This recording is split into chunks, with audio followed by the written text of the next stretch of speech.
Good morning बच्चों। आज हम लोग एरर का ये तीसरा वीडियो होगा। एरर के पिछले दो वीडियो में हम लोग बहुत कुछ पढ़ चुके हैं। एरर को कैसे रिप्रेजेंट करते हैं किसी भी क्वेश्चन में, कितने टाइप के रिप्रेजेंटेशन होते हैं, absolute error, mean absolute error, relative error, percentage error, उनका कॉज। उसके बाद हम लोग प्रोपेगेशन ऑफ एरर पढ़े, उसका कैलकुलेशन करना सीखे और उसके बाद हम लोग कुछ क्वेश्चंस भी करे थे। ठीक है, अब हम लोग जो है आगे बढ़ेंगे और कुछ क्वेश्चन और देखेंगे और फिर उसके बाद आगे बढ़ेंगे। ओके, देखिए जैसे उसी एरर के बेसिस पे जैसे मान लीजिए एक एग्जांपल दिया कि एक मिरर है, ठीक है ना, a case of spherical mirror, या फिर ऐसा समझिए कोई भी जैसे concave mirror. Okay, so a case of concave mirror in which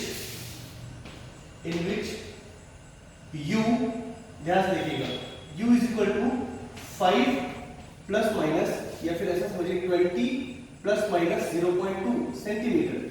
u दिया हुआ है, u आपने पढ़ा होगा, ये ऑब्जेक्ट डिस्टेंस को बोलते हैं। And b is equal to it is given to be, suppose करिए 20 है,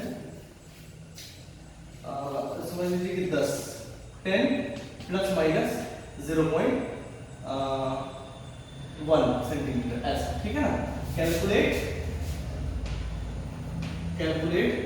f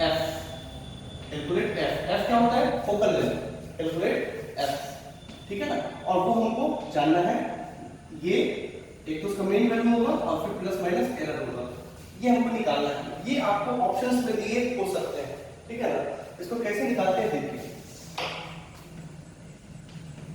सबसे पहले तो आप जो मेन कैलकुलेशन है सबसे पहले वो कर लीजिए। कनकेव मिरर है तो सबसे पहले जो मेन टर्म यानी कि जो ट्रू वैल्यूज है उसके हिसाब से पहले हम एफ निकाल लेते हैं कि ट्रू वैल्यूज का क्या होगा। तो सबसे पहला काम कि 1/v plus 1/u plus 1/u बराबर 1/f, आप लोग भी पढ़े होंगे ये चीज, ठीक है। तो 1/v, अब जैसे कनकेव मिरर है ये, ठीक है, और यहाँ पे मान लीजिए 20 सेंटीमीटर पे बन रहा है और ये मान लीजिए इमेज जो है ऐसा समझिए, मान लीजिए कहीं भी ऐसे ये ऐसे बन रहा है, ठीक है। तो ये उसका इमेज बन रहा है, एक एग्जांपल है, और ये बन रहा है 10 सेंटीमीटर पे, यहाँ दिया हुआ है, और ये आपको हो रहा है 20 सेंटीमीटर, ठीक है। एक थोड़ा सा इसको ये कर लीजिए 10 सेंटीमीटर रियल, तब आपको समझ में आएगा कि रियल कहाँ बनेगा। आप लोग पढ़ चुके हैं ये लाइव में, और इस तरह का सवाल आपको दिया हुआ है। ये है आपका रेडियस, मतलब सेंटर, आपका ऑब्जेक्ट, और ये इमेज। कंडीशन पे ये दिया हुआ है, ठीक है ना। इसके हिसाब से आपको f निकालना है, और उसमें एरर कितने, क्योंकि u और v में एरर होगा तो f में भी कुछ ना कुछ एरर होगा ही होगा, ठीक है। इसको निकालते हैं। तो 1/v, v कितना हो गया, -10, और plus 1/-20 that is equal to 1/f। अब ये जितना होगा वो निकाल दीजिए, that is that comes to 20 and it is -2 and it is -1 and that is 1/f. So f is what,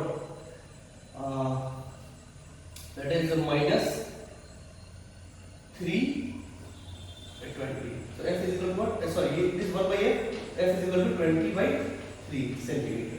ये हो गया आपका f, ठीक है ना।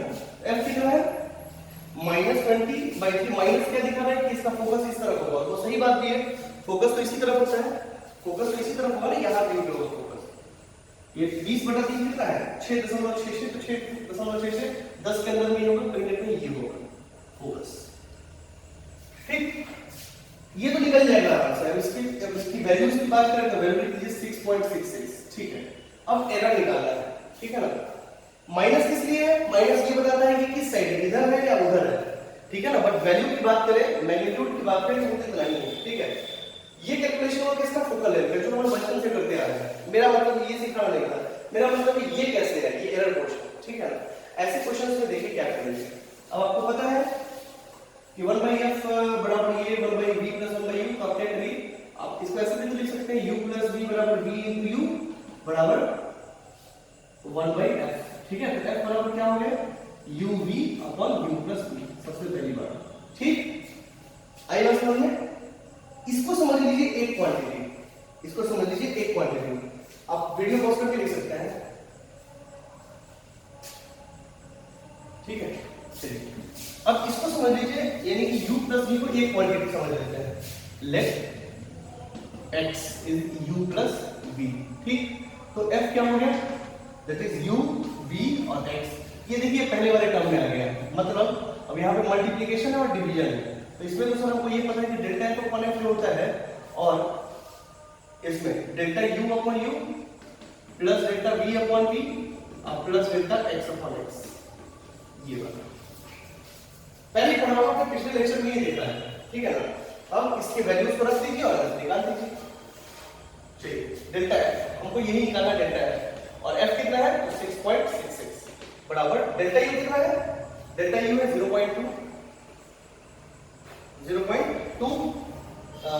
अपॉन 20 प्लस ये है 0.1 अपॉन 10 और प्लस ये डेल्टा x। अब डेल्टा x कितना है, देखिए मैं आपको बताऊं, अगर आप ध्यान से देखो x क्या है, u प्लस v है, x तो आपको हो जाएगा u, यानी कि u है आपका 20 और प्लस v है आपका 10, तो ये तो हो गया आपको कितना 20 प्लस 10 दैट इज 30 सेंटीमीटर, ठीक है। अब डेल्टा x कितना होगा, तो यहां देखिए x बराबर u प्लस v एडिशन है, एडिशन के केस में क्या करते हैं, एब्सोल्यूट एरर जुड़ जाता है, तो इसके एब्सोल्यूट एरर को जोड़ दीजिए। डेल्टा x कितना है 0.2 और 0.1 दैट इज 0.3, ठीक है। बस आपको ये वैल्यू बाहर करना है, यहां पे ये हो जाएगा 0.3 और ये हो जाएगा 30, ठीक है। सिंपल खत्म। अब तो सवाल बन गया आपका, ठीक है। अगर आप ध्यान से देखिए तो डेल्टा f बराबर ये आपको हो गया कितना, अगर आप ध्यान से देखो तो ये हो जाएगा 0.1 यानी कि 1/100 प्लस 1/100 और प्लस 1/100, क्योंकि पॉइंट ही नीचे करोगे तो कट जाएगा और 3 से 100 बार में कट जाएगा ये, ठीक है ना। और इनटू 6.66, अच्छा 6.66 को 20/3 भी लिख सकते हैं, तो डेल्टा f कितना हो गया 20/3 into 3 into 1/100, 3 है ना इसलिए ऐसे, तो 3 से 3 कट गया, 20 से 25 100, तो डेल्टा f कितना हो गया 1/5 दैट इज 0.2 सेंटीमीटर हो गया, वैल्यू पुट कर दी, तो प्लस माइनस 0.2 आंसर। अब ऑप्शंस में ढूंढिए ये जहां आंसर है करेक्ट। आएगा समझ में, इस तरह के सवाल दोस्तों पूछे गए एग्जाम में, ठीक है ना। इस तरह के सवाल को हम एक और तरीके से बना सकते हैं, बट वो हम लोग कैलकुलस जब पढ़ लेंगे तब देखेंगे, ठीक है ना। फिलहाल आपको बस इतना तक सीखना है, लिख लीजिए इसको।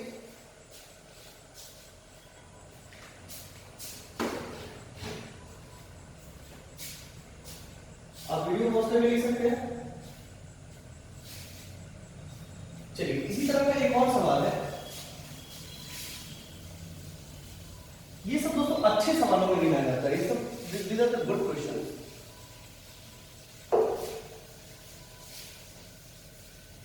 चलिए एक सवाल और करते हैं। चलिए एग्जांपल नंबर 2, वो एग्जांपल नंबर 1 कर लीजिएगा। मान लीजिए एक रेजिस्टेंस है R1 जो कि है 5 ± 0.5, R2 है 606 कर लीजिए इसको। ये इसलिए करते हैं ताकि आपका जो है ना ये टर्म्स मतलब कैलकुलेशन ज्यादा हार्ड नहीं है, इसलिए हम ऐसा वैल्यू लेते हैं। कैलकुलेशन हार्ड भी है तो कोई बहुत बड़ी बात नहीं है। 6 और 3 प्लस माइनस 0.3, ठीक है। अब कहने का मतलब है find equivalent resistance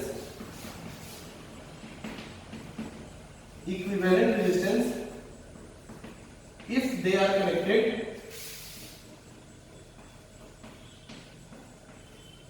connected in पहला सीरीज दूसरा पैरेलल। ये भी एक अच्छा सवाल है दोस्तों।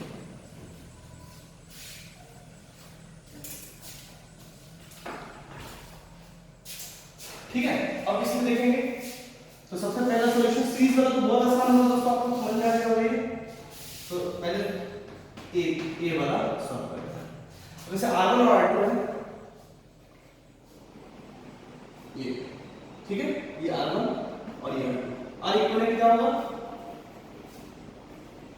ठीक है, R इक्विवेलेंट ये दोनों जुड़ जाएंगे, that is R1 plus R2 और हमको पता है कि इसमें रियल वैल्यूज होता है वो तो वैसे के वैसे काम करके मैंने जुड़ेंगे और एक्सपोनेंशियल भी जुड़ेगा, यानी कि एक क्षेत्र 9 और प्लस माइनस क्या 0.6 और प्लस 0.3 दैट इज 0.9। ये हो गया पहला आंसर। दूसरा, अब ये जो पैरेलल में है तो पैरेलल में कहानी कुछ ऐसा होगा,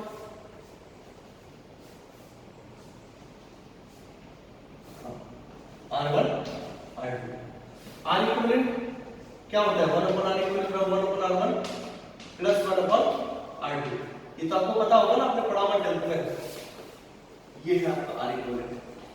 ठीक, चलिए फिर R इक्विवेलेंट यहां से क्या हो जाएगा that is R1 R2 upon R1 plus R2। फिर वही वाली बात, पहले वाली बात जो हम लोग करते हैं, ठीक है ना। इसको देख लीजिए, इसको मान लेना है x, let x is equal to R1 plus R2, ठीक है ना। हम लोग डायरेक्ट कर सकते हैं R इक्विवेलेंट बराबर R1 R2 upon x, ठीक है।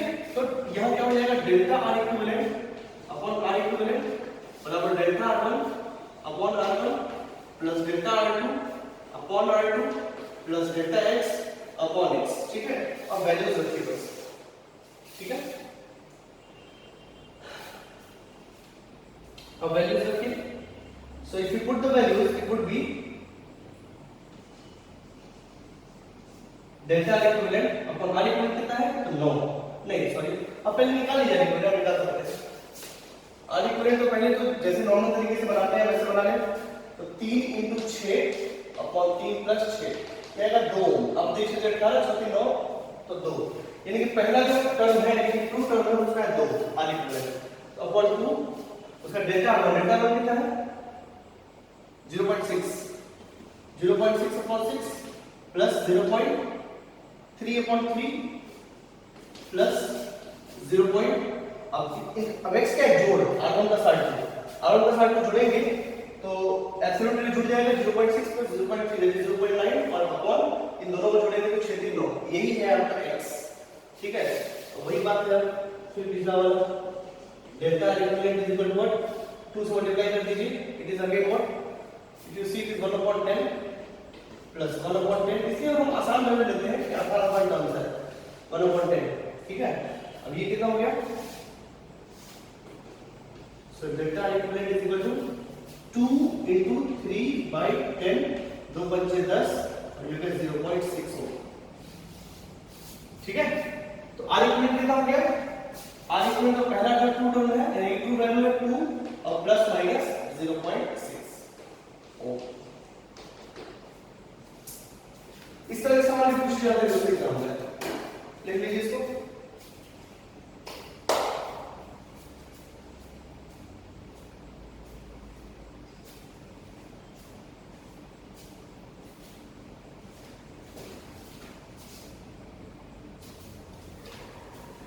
ओके, तो आप पॉज करके लिख सकते हैं कि यहां तक आपका एरर का जो मैनिपुलेशन होता है उसके बेसिस पे कई सारे क्वेश्चन किए छोटे छोटे, वो हमारे यहाँ पे पूरा होता है, ठीक है।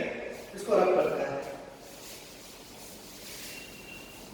यहां जो हमारा एरर का मैक्सिमम पार्ट मतलब 95% पार्ट खत्म होता है, 5% और बच जाता है जो हम कैलकुलस के बाद में पढ़ेंगे, ठीक है। तो कैलकुलस पढ़ेंगे उसके बाद, ठीक है। अब देखिए दोस्तों, थोड़ा सा जो पिछला टॉपिक में बच गया था थोड़ा बहुत, अब वो देखते हैं। अब समय आ चुका है कि आप समझ जाओगे सब कुछ, ठीक है। जैसे मान लीजिए हम लोग 3 क्वांटिटी पढ़ेंगे शुरू में, एक फंडामेंटल क्वांटिटी, एक डिराइव्ड क्वांटिटी और तीसरा सप्लीमेंट्री क्वांटिटी। तो फंडामेंटल देख लिए, डिराइव्ड देख लिए, सप्लीमेंट्री बोले थे बाद में देखेंगे, तो वो समय यही है। देखिए सप्लीमेंट्री क्वांटिटी,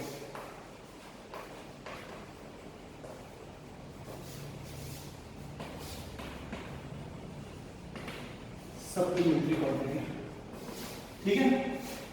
तो सप्लीमेंट्री क्वांटिटी में 2 क्वांटिटी होते हैं। अच्छा ये क्या है basically, quantity which has got its unit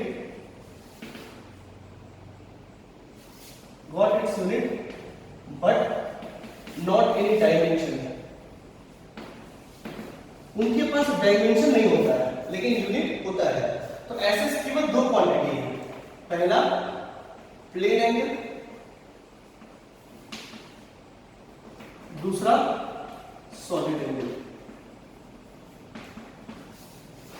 ठीक है, प्लेन एंगल आप दोस्तों पढ़ चुके हो पहले से, सॉलिड एंगल आपने नहीं पढ़ा है, नया टर्म है आपके लिए। ठीक है, देखिए दोनों देखेंगे क्या होता है। यही दो क्वांटिटी है जिसका यूनिट क्या होता है। अगर यूनिट की बात करें, इसका यूनिट होता है रेडियन, जिसको हम RAD के शॉर्ट फॉर्म में लिखते हैं, और डायमेंशन कुछ नहीं। ठीक है, और इसका होता है स्टेरेडियन, ऐसा नोट करते हैं, डायमेंशन 0। तो ये दोनों आपका सप्लीमेंट्री क्वांटिटी है। ठीक है, तो दोनों को एक-एक करके देखेंगे। सबसे पहले प्लेन एंगल। प्लेन एंगल का क्या मतलब होता है? प्लेन एंगल का मतलब होता है एक प्लेन में बनने वाला एंगल। ठीक है, एक प्लेन क्या होता है आप समझते हैं? प्लेन क्या होता है? प्लेन, चलिए यहां देखते हैं प्लेन क्या होता है। जैसे मान लीजिए कि एक क्यूबॉइडल ब्लॉक है,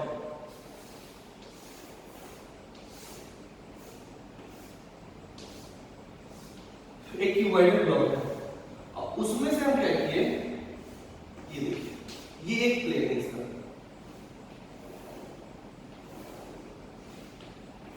ये दूसरा प्लेन है। ठीक है ना, इसमें से यानी कि एक क्रॉस सेक्शन निकाल के काट के और बीच से पतला सा स्ट्रिप निकालेंगे, that is what, that is called what, that is called a plane. ठीक है ना, तो अब हमको पता है इसकी क्यूबॉइडल ब्लॉक से कितने प्लेन हम निकाल सकते हैं? Answer infinite. ऐसे मुझे पॉइंट होता है, पॉइंट पॉइंट पॉइंट पॉइंट जोड़ के क्या बनाते हैं? Line, line line line line जोड़ के क्या बनाते हैं? प्लेन, और प्लेन प्लेन जोड़ के क्या बनाते हैं? वॉल्यूम, ऑब्जेक्ट बनता है। आई बात समझ में? तो इसको ध्यान से देखिएगा। तो प्लेन समझ लीजिए, प्लेन क्या होता है? जो कि दो एक्सिस से बनता है, ये और ये। कोई भी दो एक्सिस से एक प्लेन बन सकते हैं, कोई भी दो एक्सिस से एक प्लेन बन सकते हैं। जैसे मान लीजिए आपने ये पढ़ा होगा कार्टेशियन कोऑर्डिनेट, x मान लीजिए ये x है और ये y है, तो इन दोनों को मिला के इसको बनेगा xy प्लेन। ठीक है, अगर मान लीजिए कुछ ऐसा है, ये y है और ये z है, तो yz मिला के ये प्लेन क्या होगा? yz प्लेन होगा। मतलब एक प्लेन दो एक्सिस को मिला के एक प्लेन बनता है। उसी प्लेन का ये दोनों क्या है? ये दोनों प्लेन है। कोई भी दो एक्सिस मिला के एक प्लेन बनता है। और वॉल्यूम बनाने के लिए आपको तीन एक्सिस की आवश्यकता होता है, लेंथ, ब्रेड्थ, हाइट। लेकिन अगर कोई एरिया बनाना है आपको, तो आपको दो एक्सिस की जरूरत पड़ेगी, लेंथ इनटू ब्रेड्थ, बस। और वो यूनिट डायमेंशन क्या होता है? केवल लेंथ, ब्रेड्थ या हाइट, केवल ये क्या है? ये है प्लेन। इसी का नाम है सेक्शन, इसी का नाम है लैमिना। सब एक ही नाम है, लैमिना, प्लेन, सेक्शन, लैमिना। ठीक है, सब एक ही चीज का नाम है। तो कभी भी आए ऐसा तो घबराएगा, आप समझेंगे एक प्लेन। जैसे ये बोर्ड है, ये बोर्ड एक प्लेन है, ये बोर्ड एक प्लेन है, ये रूम एक 3 डायमेंशनल क्वांटिटी है। इस 3 डायमेंशनल क्वांटिटी में एक छोटा सा प्लेन भी रखा हुआ है, ये है प्लेन। ठीक है, जैसे मान लीजिए रूम है, इस रूम में अगर हम एक छोटा सा पोर्शन रेक्टेंगल का काट लें, छोटा सा पोर्शन काट लें, वो होगा एक प्लेन। ठीक, चलिए, तो ये जो प्लेन एंगल है वो एक ही प्लेन में बनता है। ठीक है ना, तो सॉलिड मतलब ऐसा नहीं कि एक रूम है, इस रूम में हम प्लेन एंगल, जैसे ये प्लेन है, जैसे मान लीजिए ऐसा है कि बचपन में पढ़ते थे ना, ये एंगल, ये प्लेन एंगल है, क्योंकि एक ही प्लेन में बन रहा है। ये थीटा एक तरीके से प्लेन एंगल। ठीक है ना, तो बचपन से आप पढ़ते आ रहे हैं 90 डिग्री, 20 डिग्री, 30 डिग्री, ये सब क्या है? सब प्लेन एंगल है, क्योंकि एक ही प्लेन में बनता है। ठीक है, हम लोग अब बात करेंगे इसका लॉजिकल, इसको डिफाइन कैसे करा जाता है, मैं आपको बताता हूँ, समझे। इससे आपको बहुत कुछ समझ में आएगा। देखिए, जैसे मतलब मान लीजिए कि ये छोटा सा आर्क है,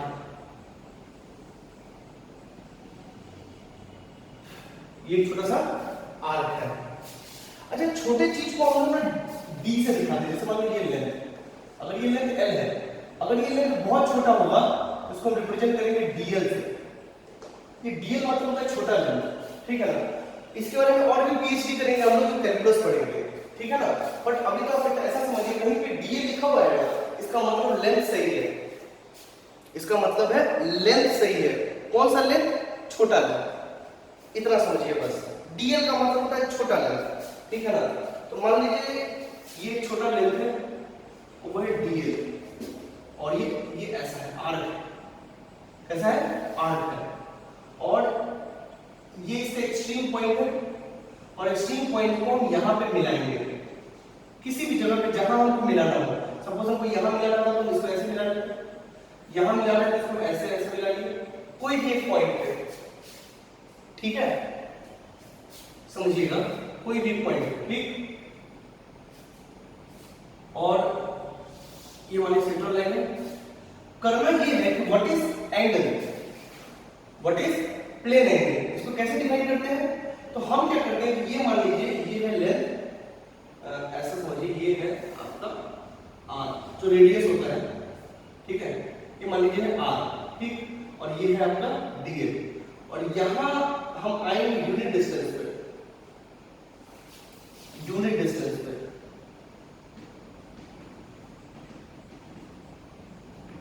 और यहां पे आने के बाद एक आर्क देंगे, आर्क,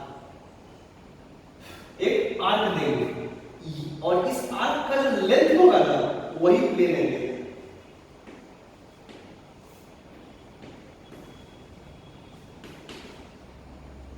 आर्क लेंथ को क्या बोलते हैं? Plane angle. लेकिन यूनिट डिस्टेंस क्या है? यूनिट डिस्टेंस का मतलब क्या होता है? 1। क्या होता है? 1। तो इसको देखिए दोस्तों, ऐसे करेंगे।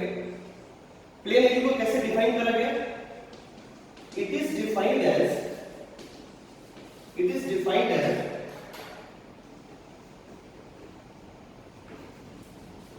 arc length at unit distance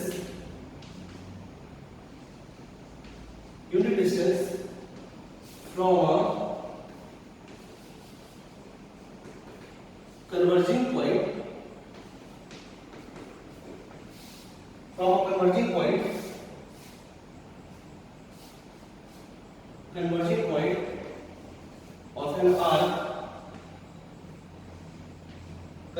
point of an arc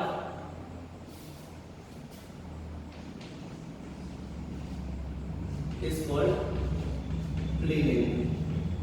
ये इसका दोस्तों डेफिनेशन है, प्लेन एंगल, ठीक है।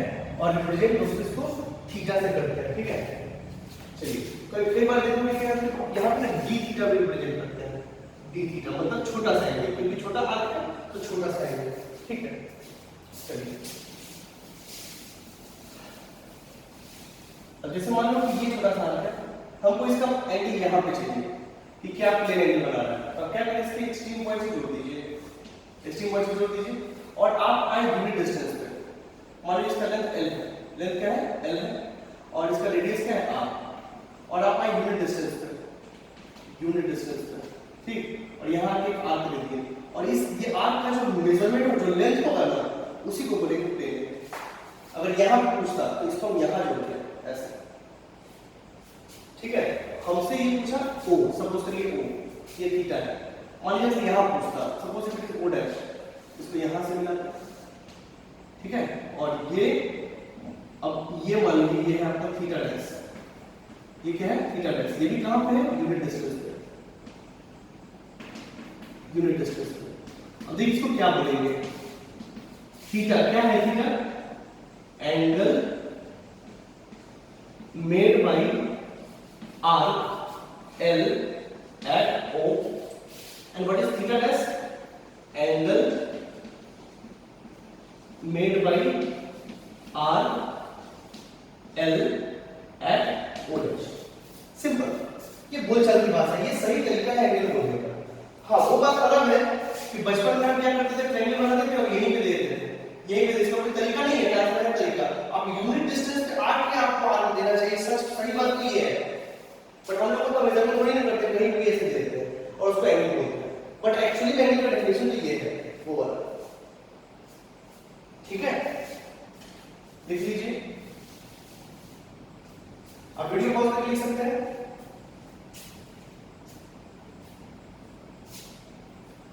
चलिए कुछ कैलकुलेशंस करते हैं। अगर आप ध्यान से देखो तो आपको एक बात समझ में आएगा। मान लीजिए if it is A, if it is B, if it is A dash, if it is B dash, ठीक है, तो arc O A dash B dash ये और ये क्या सिमिलर है? आर्क ओ ए बी क्या सिमिलर है? आंसर बिल्कुल सिमिलर है क्योंकि एंगल कॉमन है दोनों का। सिमिलर ट्रायंगल पढ़ा है ना, उसी प्रिंसिपल पे हम आर्क को सिमिलराइज कर रहे हैं। कर सकते हैं, कोई खास बात नहीं है, ठीक है। बट कंडीशन यहाँ भी वही लगेगी जैसे आप पहले पढ़ते थे कि अगर सिमिलर है तो उसके कॉरस्पॉन्डिंग साइड प्रोपोर्शनेट होंगे, कॉरस्पॉन्डिंग एंगल प्रोपोर्शनेट होंगे। आपने क्लास 10 में पढ़ा था। उसी तरह यहाँ भी वही काम करेंगे। अगर ये दोनों बराबर है, अगर दोनों सिमिलर है, तो ये दिस अपॉन दिस यानी unit distance 1 upon r 1 upon r बराबर इसका ये आर्क कितना है d थीटा और इसका ये बड़े वाले का क्या आर्क है dl। ये दोनों बराबर होंगे। देखो ठीक है। तो दोस्तों यहां पे एक चीज आपको समझ में आएगी कि dl बराबर r d थीटा। ये बहुत ही इंपॉर्टेंट है, इसका ट्रिपल स्टार कर दीजिए, बहुत इंपॉर्टेंट है। यानी कि ये जो आर्क है, ये जो आर्क है, ये जो आर्क है, ये जो आर्क है वो किसके बराबर है? r इनटू डी, जो एंगल दोनों के बीच में बन रहा है वो, ठीक है ना। लिख लीजिए वहां पर।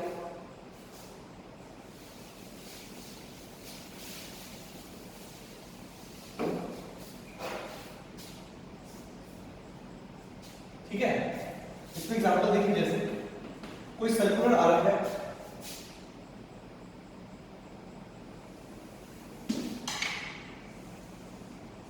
कोई सर्कुलर आर्क मान लीजिए ये सेंटर है।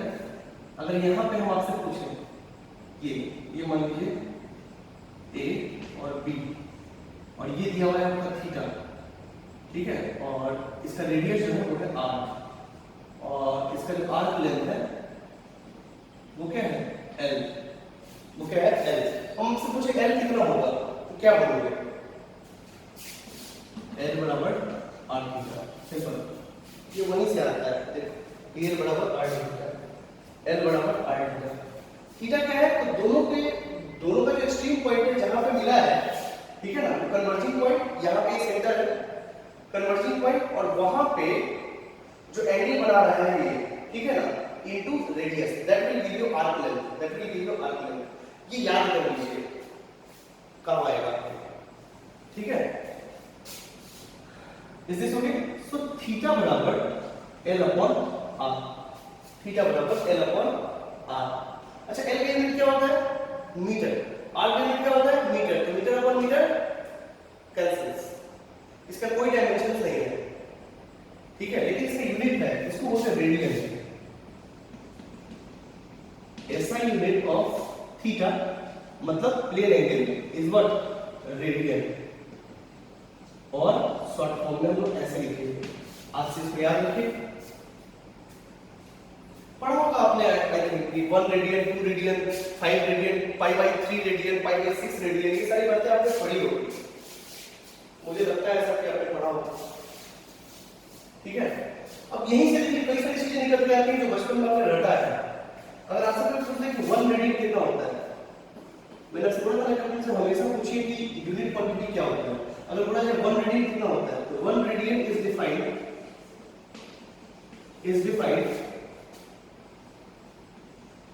as an angle subtended at center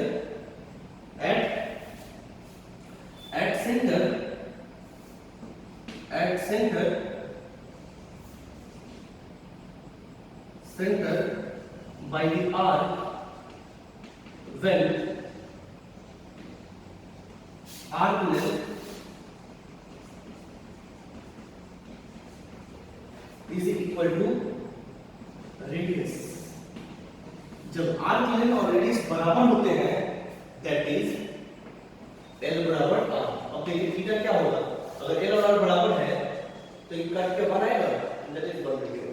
इसी को डिफाइन करते हैं, जब ये लेंथ इस रेडियस के बराबर हो जाए तब जो थीटा जितना बनेगा वो 1 रेडियन होगा। कितना होगा वो?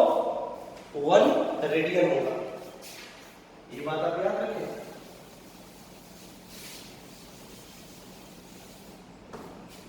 ठीक है, कुछ बातें और देखिए। पाई कितना होता है? 180 डिग्री। यहां देखिए कैसे होता है। जैसे मान लीजिए एक सेमी सर्कल है,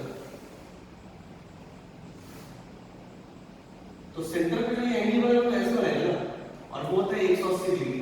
ठीक है, अच्छा ये आर्क लेंथ कितना, ये कितना होगा? ये तो पूरे सर्कल का पेरीमीटर होता है 2 पाई आर, तो इसका कितना होगा? पाई आर। ये है रेडियस होगा ना, तो L बराबर r थीटा में पड़े तो L कितना हो गया? पाई आर और बराबर r थीटा। थीटा कितना है? 180 डिग्री। r से खत्म, तो पाई बराबर कितना आ गया? 180 डिग्री। आपने ये रटा था पहले, सच बात तो ये है।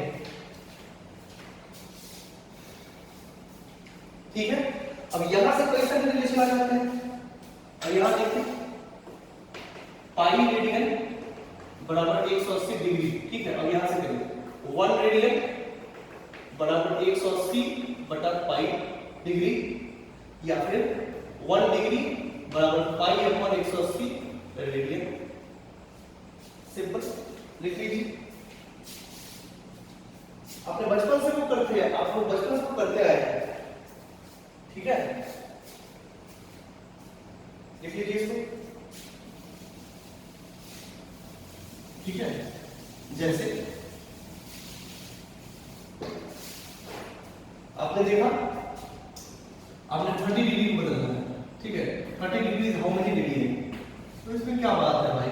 30 डिग्री, एक डिग्री में 30 क्या है? 30 डिग्री क्या है? 30 into 1 डिग्री, तो 30 into 1 डिग्री में कितना radian?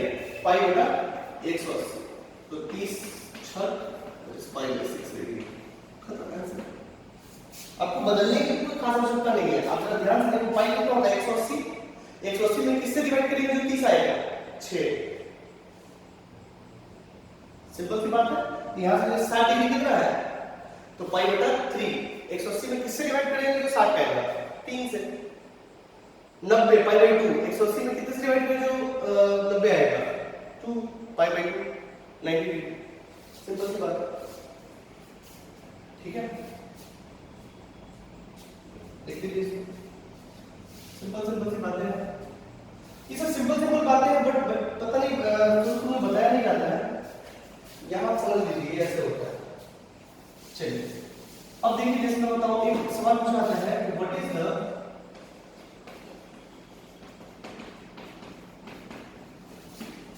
Total angle subtended at any inside point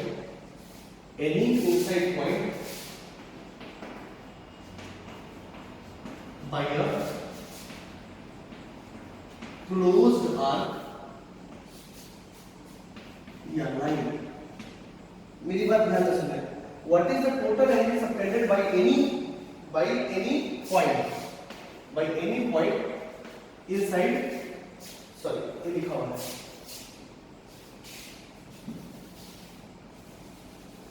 subtended at inside point by a closed arc। अंदर में किसी पॉइंट पर कितना डिग्री बनता है? दोस्तों अगर ये 180 डिग्री है तो ये कितना होगा? 360 पे यार, कौन सा बड़ी बात? यहां से तो यहां से ना 360, तो बहुत बड़ा चीज थोड़ी ना है। तो देखिए, अगर पाई 180 तो 360 कितना होगा? 2 पाई। अगर मान लीजिए क्लोज आ रहा है, अब किसी पॉइंट पे ले लीजिए, यहां पे कितना एंगल सबटेंड करेगा वो? कितना करेगा? टोटल आर्क है, कितना करेगा? 360, दैट इज 2 पाई।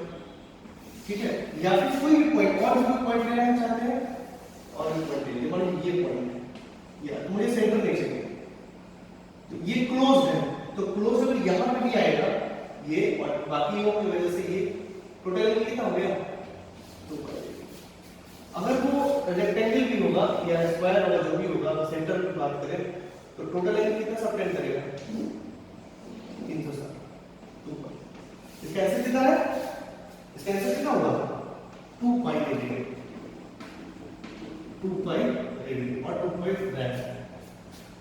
तो कहने का मतलब है कोई भी क्लोज्ड आर्क, ठीक है ना, कोई भी क्लोज्ड आर्क या फिर लाइन, कोई भी क्लोज्ड लाइन, ये क्लोज है, ये क्लोज है, ये क्लोज है, close line, octagon, square, heptagon, कोई भी अंदर वाले पॉइंट पे हमेशा टोटल एंगल क्या बनेगा 2 पाई रेडियन, ठीक है ना, ये बात हमेशा याद रखिए। टोटल एंगल जो होता है प्लेन एंगल का कितना होता है 2 पाई रेडियन, ठीक है ना। तो कोई भी आपसे पूछ ले क्लोज लाइन के अंदर वाले, क्लोज लाइन के अंदर किसी पॉइंट पे टोटल एंगल कितना सबटेंड होगा 2 पाई रेडियन, ध्यान रखिए, ठीक है। ये हुआ प्लेन रीजन का आंसर। चलिए अब आते हैं हम लोग सॉलिड एंगल।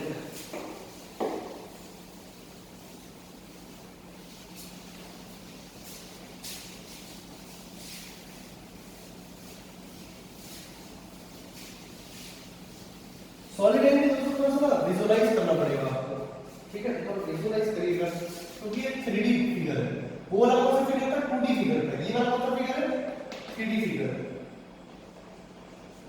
सॉलिड एंगल, ठीक है, ये 3D फिगर है, ठीक है ना, ये 3D बनता है। ऐसा समझ लीजिए कि मान लीजिए कोई सरफेस है, ये अच्छा एक होता है प्लेन एंगल किसके द्वारा बनाया जाता है, प्लेन एंगल बनाया जाता है आर्क के द्वारा, किसके द्वारा आर्क के द्वारा। सॉलिड एंगल किसके द्वारा बनाया जाएगा सरफेस के द्वारा, ये बनाया जाता है आर्क के द्वारा, ये बनाया जाता है सरफेस के द्वारा। कोई बहुत बड़ी बात थोड़ी ना है, एक लाइन से जो बनेगा वो प्लेन एंगल और एक सरफेस से जो एंगल सबटेंड होगा उसको बोलेंगे क्या सॉलिड एंगल। तो कोई बहुत बड़ी बात नहीं है। तो ये देखिए कैसे, पहले समझ लीजिए क्या है, जैसे मान लीजिए एक सरफेस है,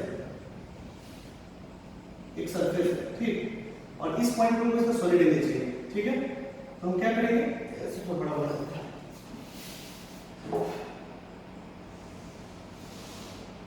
ये सरफेस है छोटा एंगल को हम रिप्रेजेंट करने के लिए थोड़ा बड़ा लिए, मान लीजिए ये ds मतलब सरफेस, छोटा सरफेस, ठीक है, और ये उसका सेंटर नहीं, ठीक। इन सब का सॉलिड एंगल हमको इस पॉइंट पे चाहिए, याद रखो ये पॉइंट हमको डिफाइन करना ही पड़ता है। प्लेन एंगल पे भी हमने ये पॉइंट डिफाइन करा था कि मुझे एंगल इस आर्क का इस पॉइंट पे चाहिए, उसी तरह इसका इस सरफेस का इस पॉइंट पे चाहिए, ठीक है ना। सब हर एक, जैसे इसका एंगल जो है ये थीटा, हर एक पॉइंट अलग अलग होगा, हर एक पॉइंट होगा, इस पॉइंट पे उसका ये एंगल होता, अलग अलग एंगल होगा, इसलिए हमको वो आर्क डिफाइन करना पड़ता था, वो पॉइंट डिफाइन करना पड़ता था, जहां जिसके बॉटम को निकालना है। उसी तरह यहाँ पे सरफेस डिफाइन करना पड़ेगा और वो पॉइंट डिफाइन करना पड़ेगा, ठीक है। इसका बहुत यूज है दोस्तों आगे, इसलिए आगे आप सीख लीजिए, ओके। चलिए अब इसको क्या करना है, इस पॉइंट पे कन्वर्ट करना है, जोड़ देना, ऐसे जोड़ दीजिए, ठीक है ना। तो सारे जुड़ेंगे, ये भी जुड़ेगा और पूरा ऐसे, मतलब ऐसे रहेगा एकदम। मैं बताऊं आपको, ऐसे समझिए कि जैसे ये है ना, बचपन में भुजा है, भुजा, ये ऐसा, ठीक है। यहां पे एक सरफेस है और ये सरफेस का जो भी ये जो है पेरिफेरी, उस पेरिफेरी को इस पॉइंट पे ज्वाइन कर देंगे, ठीक है, ऐसे, ठीक। अगर ज्वाइन करने के बाद फिर क्या करना है, फिर आपने मान लो कि ये जो लेंथ है, ये इसका लेंथ है L, लेंथ क्या है L, और इसकी यूनिट डिस्टेंस क्या है, यूनिट डिस्टेंस यहां पे यूनिट डिस्टेंस क्या करते थे, आर्क लेंथ निकालते थे, वही प्लेन एंगल होता था। यहां पे यूनिट डिस्टेंस क्या करेंगे, एरिया निकालेंगे, काट के निकालेंगे एरिया। ये जो एरिया होगा ना, जो एरिया निकलेगा, जो यहां पे यूनिट डिस्टेंस काट के क्रॉस सेक्शन एरिया निकालेंगे काट के, यही निकलेगा ना जी, इसी को बोलते हैं सॉलिड एंगल, और इसको डिनोट करते हैं डी ओमेगा से। ये कैपिटल ओमेगा है, ये छोटा ओमेगा है, तो पढ़ो बचपन में आपने, ये डी ओमेगा, यही सॉलिड एंगल है। आई बस समझ में, तो कोई खास बात नहीं है। अब यहीं पे यहां क्या करेंगे, इस पॉइंट से यूनिट डिस्टेंस पाएंगे और यहां पे इसको एकदम पतला सा स्ट्रिप जो यहाँ पे हमने अभी ड्रॉ करा है, जो पतला सा स्ट्रिप हमने ड्रॉ करा है, और इसकी इसी क्रॉस सेक्शन को हम ऐसे काट के निकाल लेंगे। तो क्या आएगा, एक सर्कल आएगा। यहां से ये जो है, ये जो कटा है ये, और इसको ऐसे पतला सा काट के ऐसे निकाल लेंगे, तो वो एक जो एरिया आएगा वही सॉलिड लेंगे। मतलब इसको यहां से पतला सा काट के जो निकालेंगे वही सॉलिड लेंगे, उसका जो एरिया होगा वही सॉलिड लेंगे। ठीक है, इसका डेफिनेशन लिख लीजिए।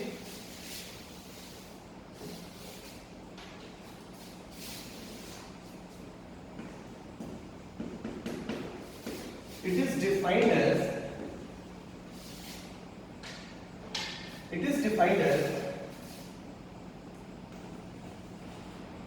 area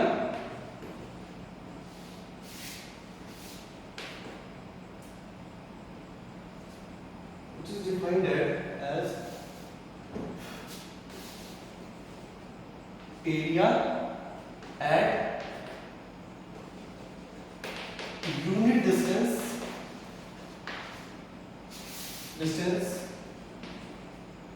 from converging point of any surface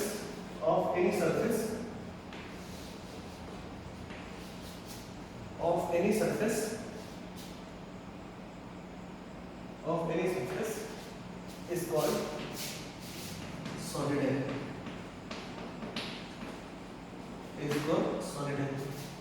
ठीक है ना? It is represented by this side, and its SI unit is what? Sterility.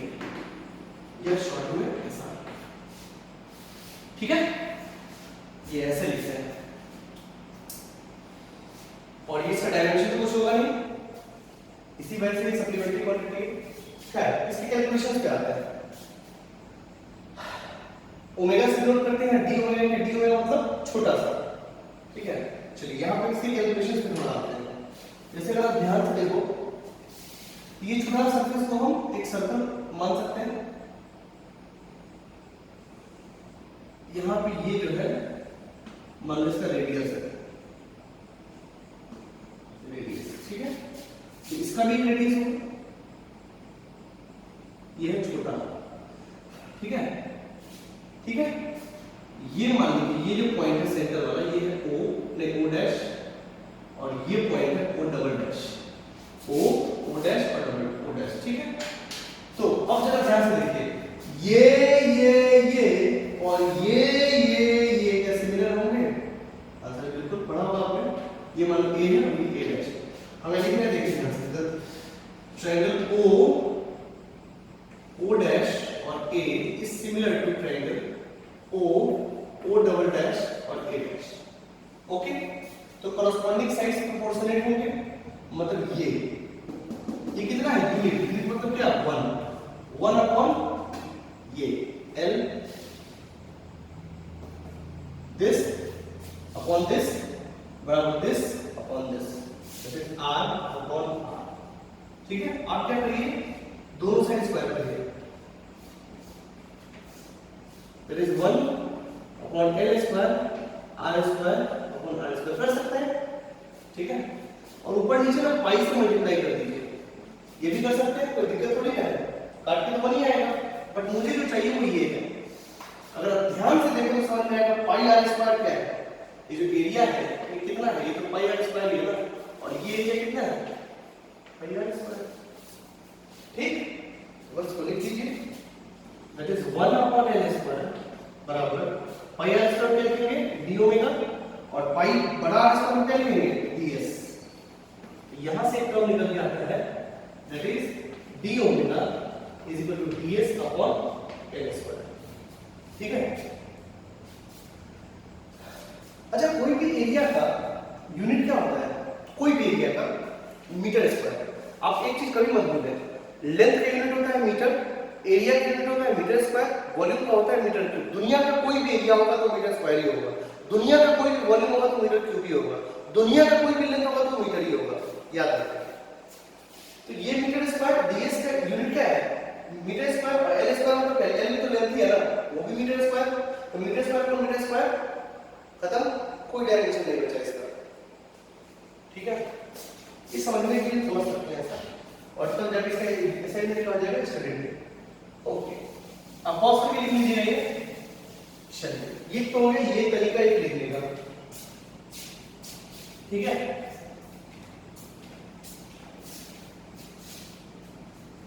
ये तो तब है जब ये परपेंडिकुलर है, जब ये क्या है, परपेंडिकुलर है, जब ये क्या है, परपेंडिकुलर है। लेकिन तब क्या होगा, जब टेढ़ा होगा।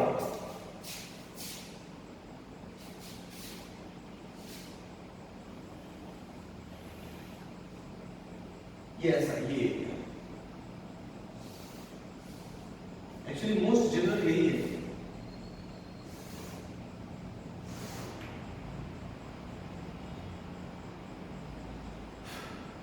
ठीक है, ये ऐसा ही है।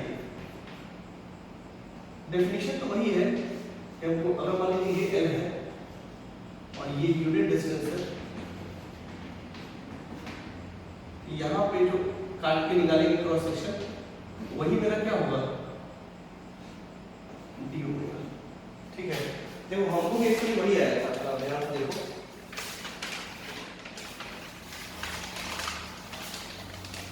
यहाँ देखिए, ये जो क्रॉस सेक्शन एरिया है वो ये वाला है, ये टेढ़ा है, ऐसा है, ये टेढ़ा है, ये देख रहे हो, टेढ़ा है ये क्रॉस सेक्शन एरिया, और इस टेढ़े को मिलाया तो क्या उसका सॉलिड एंगल नहीं होगा क्या, आंसर बिल्कुल होगा, सॉलिड एंगल उसका भी होगा। सीधा है तो अच्छी बात है, बट अगर ये टेढ़ा है सरफेस मेरा, तो क्या ये यहाँ पे सपोर्ट नहीं करेगा, आंसर बिल्कुल करेगा। तो ऐसे चीजों को कैसे हम बनाएंगे, तो मैं बताता हूँ आपको, समझे दोस्तों। एक चीज है, आप अभी पढ़े नहीं है, ठीक है, बट बेटा परिश्रम मत हो, वो हम पढ़ा देंगे आपको वेक्टर में, ठीक है ना। बट एक चीज आप हमेशा याद रखिए, हम वेक्टर में पढ़ाएंगे आपको वो चीज कैसे आता है। इसमें कोई भी एरिया होता है ना, कोई भी एरिया होता है, जैसे मान लो ये एल है और ये बी है, इसका एरिया क्या है, एल इंटू बी। एरिया एक वेक्टर क्वांटिटी है, हम आपको बताएंगे कि वेक्टर कैसे पढ़ेंगे, but right now just take it what I am saying is correct.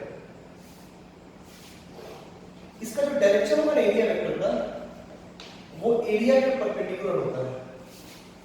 ये बात को आपको डाइजेस्ट करना पड़ेगा तत्कालीन, ठीक है।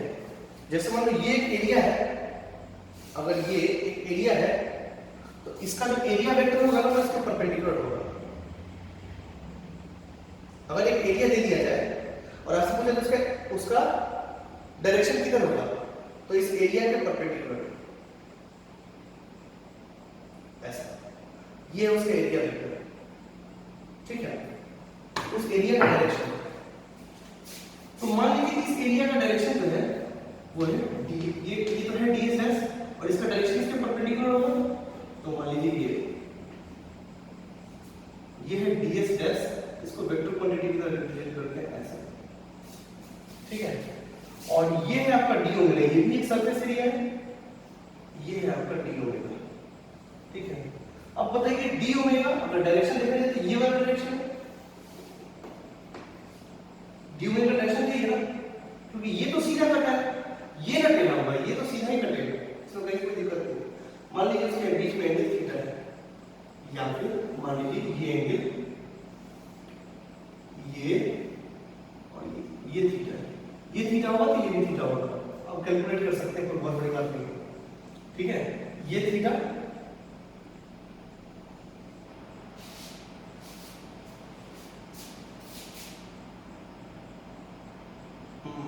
ठीक है ना।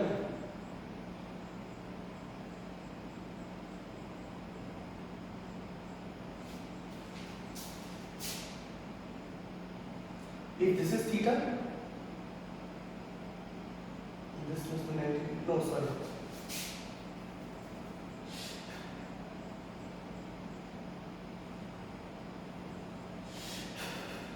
अगर ये और इसके बीच में एंगल ये बने क्या, थीटा, ठीक है ना। और अगर देखा जाए उधर से, अगर सरफेसेस के बीच में देखा जाए, if this is theta, no, this angle is theta, ये अगर थीटा होगा तो ये थीटा होगा, हाँ ठीक है, ये थीटा, दिस अगर ये यहां से होता, मैं बताऊंगा, ध्यान से ठीक से नोटिस बनाते हैं, बड़ा बनाते थोड़ा, ये वाला सरफेस थोड़ा ऐसे है, ठीक, और ये यहां पर, ठीक,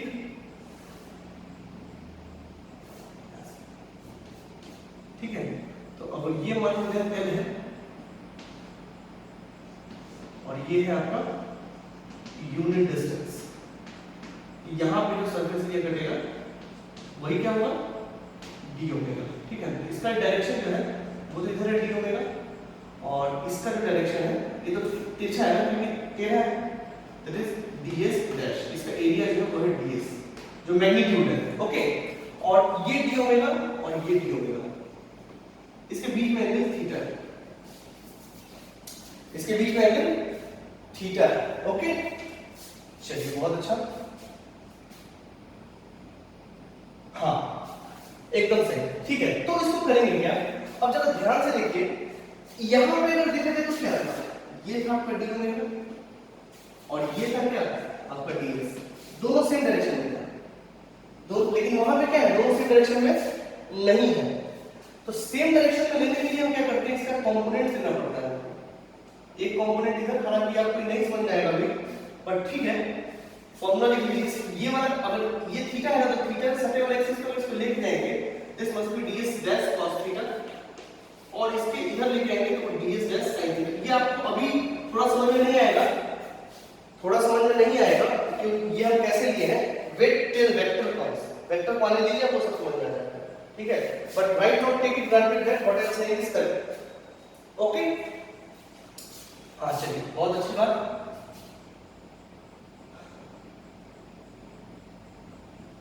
ठीक। तो देखिए, तो यहां पे अब हमको यहां पे जो लिए हैं ds, वो कौन वाला ds है, ये वाला, तो यहां पे हमको क्या लेना होगा, ये वाला कौन है, ds डैश cos थीटा। तो हम यहां लेंगे कि d omega is equal to ds dash cos theta upon l square, बाकी सब ऐसे ही रहेगा। सरफेस एरिया ये वाला था, सीधा वाला, हम भी वही लिए सीधा वाला, ds dash cos theta upon l square, ठीक है। अब थीटा की वैल्यू, अगर यहां पे थीटा का वैल्यू क्या है, 0, ऐसे से ऐसे आगे, थीटा का वैल्यू 0, तो cos 0 क्या होता है, 1।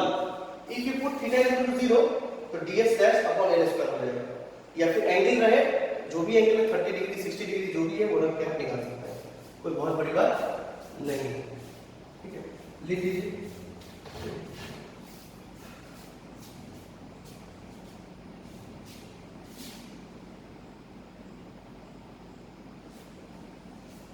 चलिए अब करते हैं।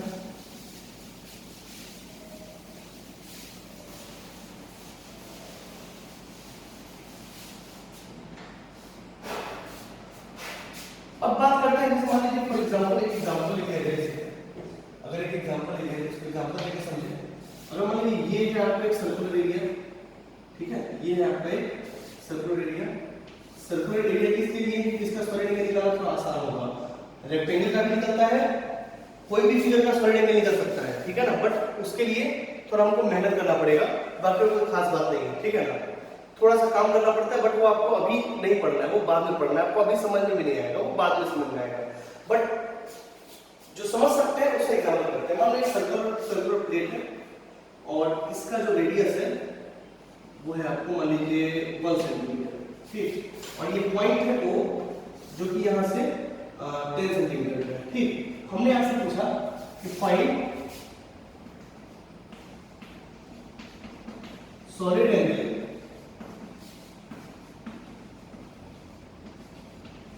मेड बाय सरफेस 1, ये सरफेस 1,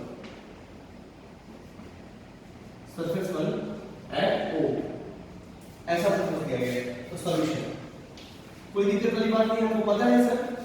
अच्छा, यहाँ पे एंगल कितना है 0 डिग्री, क्योंकि ये भी इधर ही है, दैट इज ds। और अगर इसका हम एंगल सब्टेंड करें, क्योंकि तो सीधा सरफेस है, हमको यूनिट डिस्टेंस बनाना है, यूनिट डिस्टेंस बनाना है, और यहाँ पे ये काटना है, ये होगा आपका डी ओमेगा। पहली बात ये, अब डी ओमेगा थीटा कितना है भाई साहब 0 डिग्री, ठीक है। तो वैल्यू रखिए ds, ds कितना है, इसका सरफेस एरिया कितना हो जाएगा पाई r स्क्वायर 1 स्क्वायर, ठीक है, पाई 1 स्क्वायर और into cos 0 upon l square, l कितना है 10 स्क्वायर। यहां ऊपर सेंटीमीटर रखेंगे तो नीचे भी सेंटीमीटर में रखेंगे, दोनों कटना चाहिए, याद रखिएगा। ये मीटर में रखेंगे तो ये मीटर में रखेंगे। cos 0 का होता है 1 and it's answer is pi upon 100। ये इसका सॉल्यूशन, याद रखिए, खास बात करिए ना। अगर ऐसा रहता, यही अगर ऐसा रहता, example number 2, suppose it is example number 1, it is example number 2, अगर कुछ ऐसा रहता टेढ़ा, और हमने आपको दिया है ये,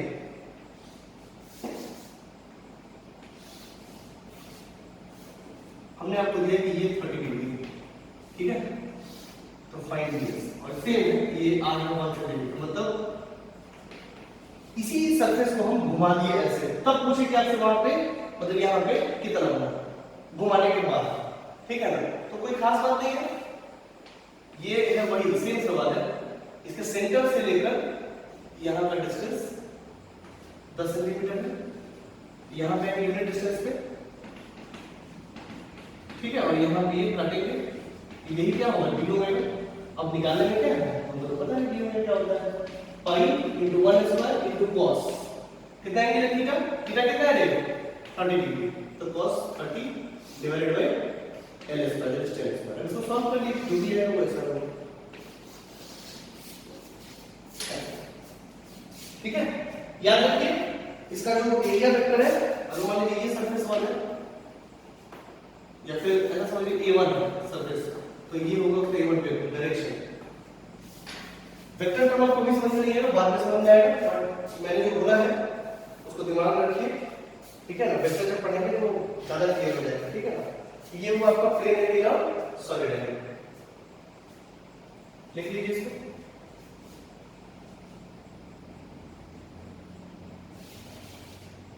ठीक है, चलिए अब उसी तरीके से अगर हम आपसे बात करें, जैसे वहां कहते हैं कि total angle subtended at internal points by any arc by any closed arc is 2 pi radian. उसी तरह यहां पर अगर क्लोज सरफेस कर दिया जाए, देखिए अब विजुलाइज करना पड़ता है, close surface, total surface close कर दें,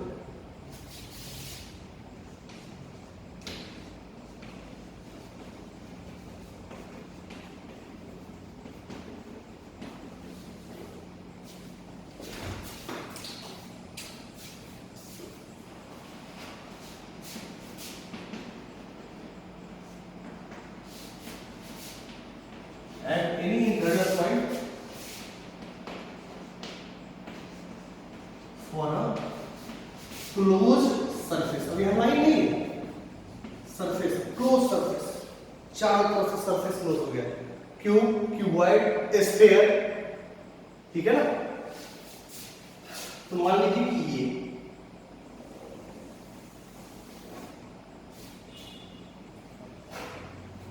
ये ठीक है, अगर मान लीजिए यहाँ पे ये स्फीयर है,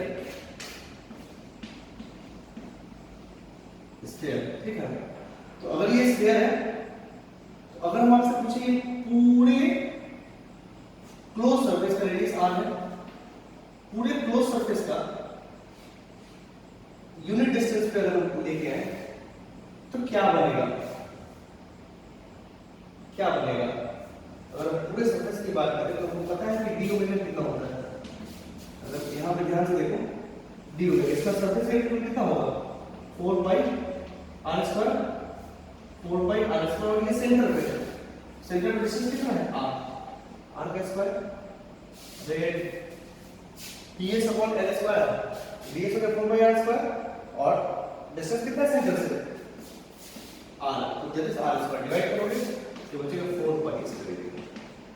तो total angle subtended at any point, any internal point is what 4/2। ये सवाल पूछा जा सकता है, इट इज 4/2। तो कोई भी क्लोज सरफेस है, कोई भी क्लोज सरफेस है, तो उसके इंटरनल पॉइंट्स पे टोटल एंगल कितना बनता है, उसके इंटरनल पॉइंट पे टोटल एंगल कितना बनता है 4/2। कितना बनता है 4/2। चाहे कुछ भी हो, अगर वो क्यूब पॉइंट भी होता तो भी यही होता। लाइक वाइट में निकालना मैंने बताया नहीं, वो आपको समझ में नहीं आएगा अभी, तो कैलकुलस का यूज है इसमें। अगर मान लो ये की पॉइंट, अगर इसके इंटरनल पॉइंट्स हमको देखा जाए कि सॉलिड एंगल कितने होते हैं, कितने होते हैं, तो आंसर कैलकुलेट करने की कोई आवश्यकता नहीं है। अंदर का कोई भी पॉइंट लेंगे ना, टोटल एंगल क्या होगा, टोटल एंगल नहीं solid angle, total solid angle क्या होगा 4/2। ठीक, आई बात समझ में, ये लिख लीजिए। तो टोटल एंगल कितना होता है क्लोज सरफेस का, कितना होता है, दैट इज 4/2। ठीक है। अच्छा, उसी तरह बाहरी पॉइंट पे कितना होता है किसी क्लोज सरफेस का, 0/2। solid angle for any closed surface, for any closed surface at any outside point is 0। और यहाँ आपको दिखाई सकते हैं, जैसे मान लीजिए कि ये, अगर ये स्फीयर, ये हेमिस्फीयर है, ये हेमिस्फीयर है, ओके, ये पूरा हेमिस्फीयर है, रेडियस r। ठीक, अगर हम आपसे पूछें कि यहाँ पे कितना सॉलिड एंगल बनाएगा, जो भी होगा ये इतना होगा ये। ठीक, इसको थोड़ा सा क्लोज करते हैं, ये मान लीजिए 4, अब इसी को थोड़ा क्लोज करते हैं ऐसे, ये भी सरफेस, ये भी स्फीयर है, रेडियस r। अगर इस पॉइंट पे देखें, इसका सॉलिड एंगल कितना होगा, दैट इज मान लो d ω2 और ये मान लो कि d ω1। ठीक है, और क्लोज किए,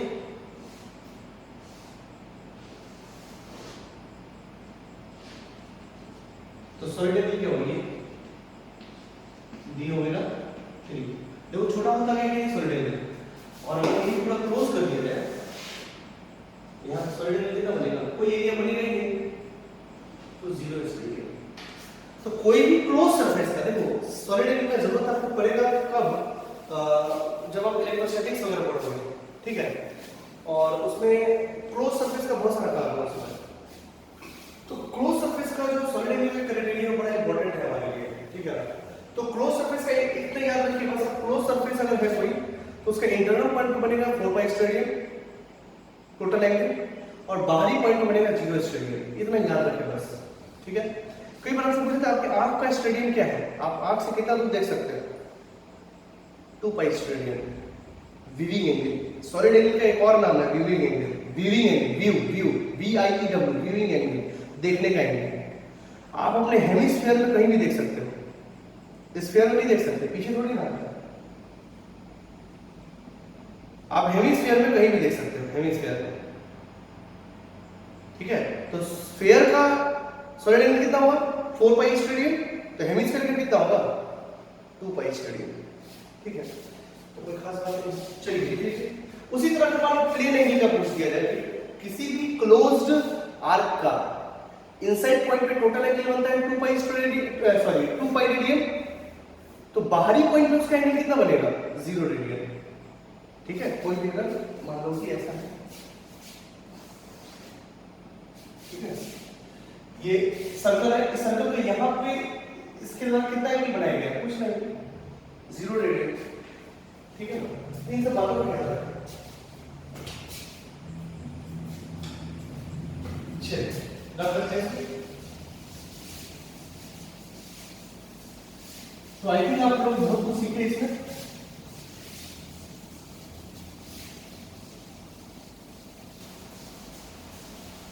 चलिए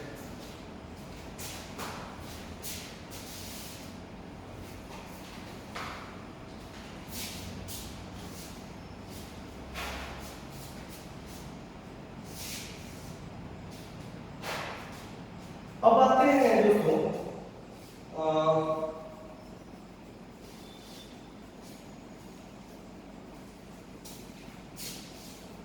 चलिए अब आते हैं हम लोग कुछ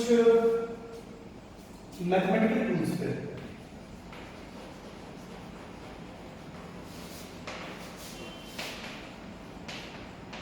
मैथमेटिकल टूल्स में कुछ चीजें आपको जाननी चाहिए क्योंकि फिजिक्स में वो आएगा बार बार। तो जो चीजें हमको आने वाला है वो हम बात करेंगे, ठीक है ना। वेक्टर कैलकुलस के बाद हम लोग बाद में करेंगे, मेजरमेंट वगैरह पढ़ने के बाद। पहले जो छोटी मोटी चीजें जरूरत पड़ती है हमको वो सब देख लीजिए।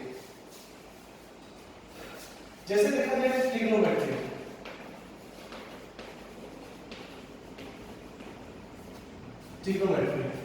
ट्रिग्नोमेट्री किसके यूज करते हैं? राइट एंगल ट्रायंगल, याद रखना आपको। तो देखिए आप लोग पहले क्या किए नहीं हमको नहीं पता, बट यहाँ पे देख लीजिए। मान लो कि राइट एंगल ट्रायंगल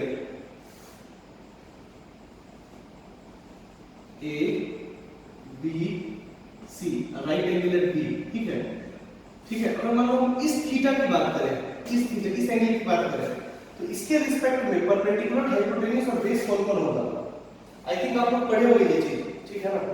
तो थीटा के सामने वाला जो होता है वो परपेंडिकुलर होता है, और थीटा जिस पे बना होता है वो होता है हाइपोटेन्यूज, सॉरी वो होता है बेस, ठीक है, और जो बच गया वो है हाइपोटेन्यूज। अब ऐसा समझे, मैं आपको एक बताऊं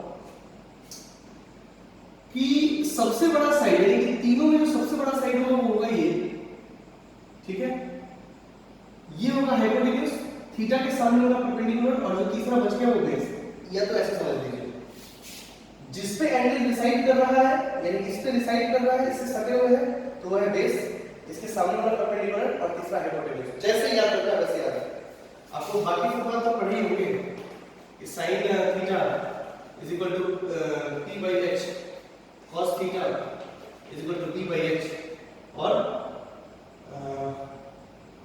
tan theta is equal to p by b, या इसी को लिखते हैं sin theta upon cos theta. पढ़ाई होगा आप लोगों ने ये सब चीज, मुझे जहां तक पता है।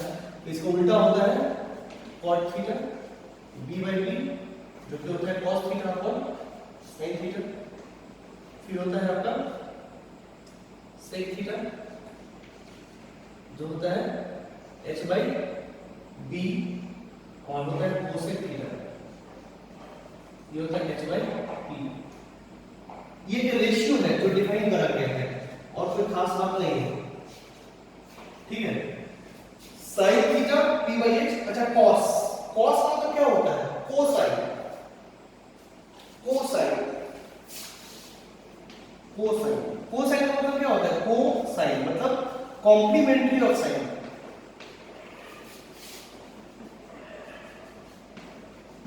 कॉम्प्लीमेंट्री ऑफ साइन, ये बात आप याद रखें कभी भी। इसीलिए जो sin 30 का वैल्यू होता है वही cos 60 का वैल्यू होता है। 30 60 क्या हुआ? 90 डिग्री। अरे अगर alpha plus beta equal to 90 degree है तो अल्फा बीटा कॉम्प्लीमेंट्री एंगल हुआ कि नहीं हुआ? यही होता है कॉम्प्लीमेंट्री एंगल। बचपन में पढ़ा होगा आपने, मुझे ऐसा लगता है, ठीक है, ओके। तो इसके कुछ वैल्यूज हैं जो आप लोग पढ़े होंगे, तो आई थिंक पता नहीं आपको याद है कि नहीं, लिख देते हैं। अभी जो मैथमेटिक्स पढ़ा रहे हैं वो बहुत काम आएगा आपको आगे, ठीक है।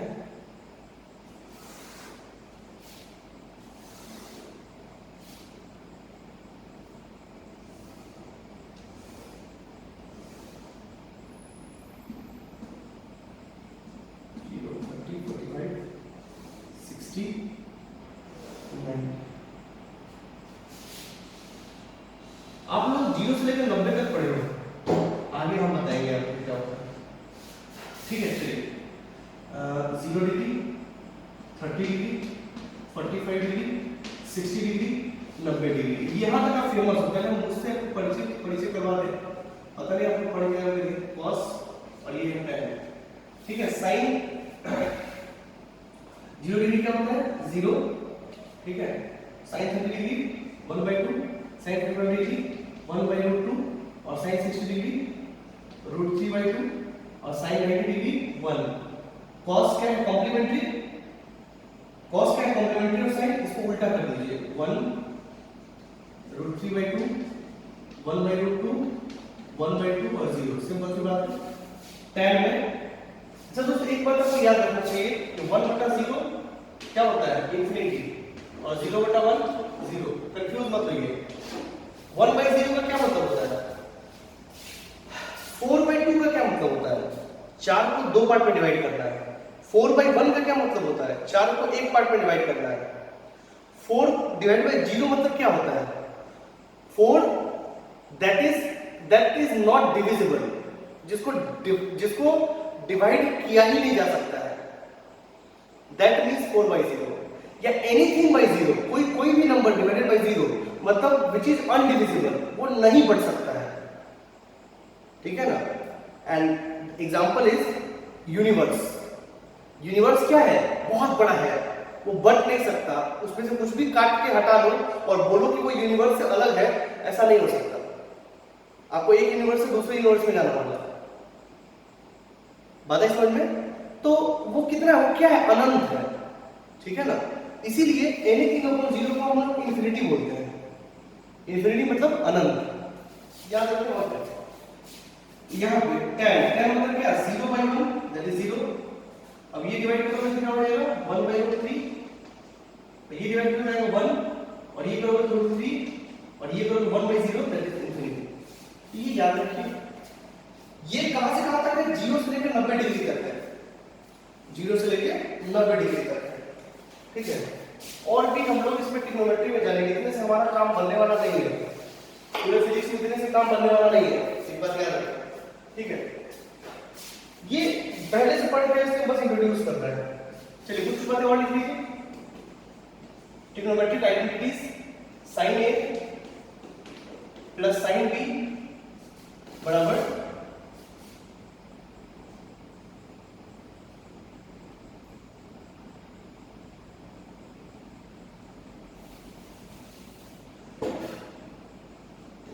sin A plus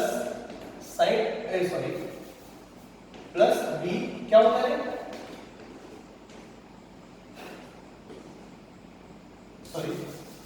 sin A into cos B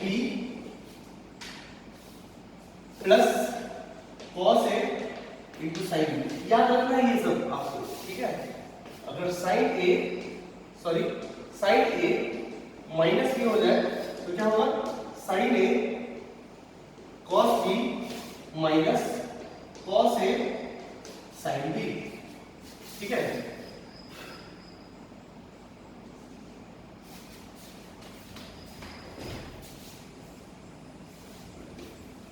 ठीक है, अगर हम cos A प्लस B की बात करें तो क्या हो जाएगा, cos A into cos B minus sin A into sin B, ठीक है। अगर हम बात करें cos A minus B that is cos A into cos B plus sin A into sin B, ठीक है। ये दोस्तों आप याद रख लीजिए, तो बहुत बड़ी बात नहीं है, ठीक है। फिर आपको याद रखने वाली बात क्या है, इसमें कोई बहुत बड़ा sin A into cos B plus cos A into sin B, और माइनस है तो यहाँ माइनस हो जाएगा, यहाँ प्लस है तो यहाँ माइनस होगा, और यहाँ माइनस है तो यहाँ प्लस होता है, ऐसे याद रखने का तरीका भी आप आपको ही रखना है। चलिए और देखें, फिर आपको क्या याद रखना है, sin square theta plus cos square theta बराबर 1, sec square theta minus tan square theta equal to 1, cosec square theta minus cot square theta equal to 1। ये भी आपको याद रखना है, ठीक है।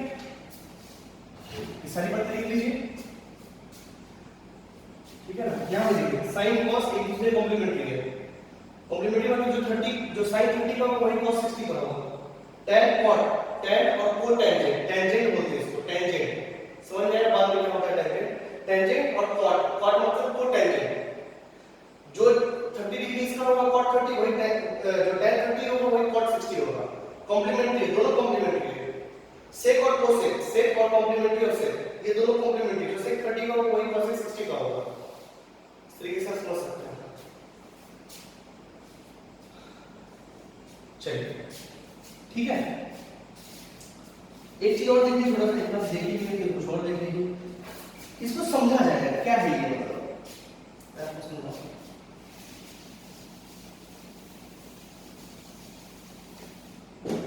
ऐसा क्यों आता है मैं बताता हूं। एक ट्रायंगल है राइट एंगल ट्रायंगल जिसका एक साइड √3 है ठीक है और जिसका एक साइड 1 है ठीक है ना। अच्छा पाइथागोरस थ्योरम पता है आपको h² + t² + p² पढ़े होंगे पढ़े हो ना ये होता है पाइथागोरस थ्योरम। पता नहीं को लगता है कि आप पढ़े होंगे पाइथागोरस थ्योरम ठीक है। अच्छा अगर h² = t² + b² है तो आपको नहीं लगता कि h p and b are Pythagorean triplet.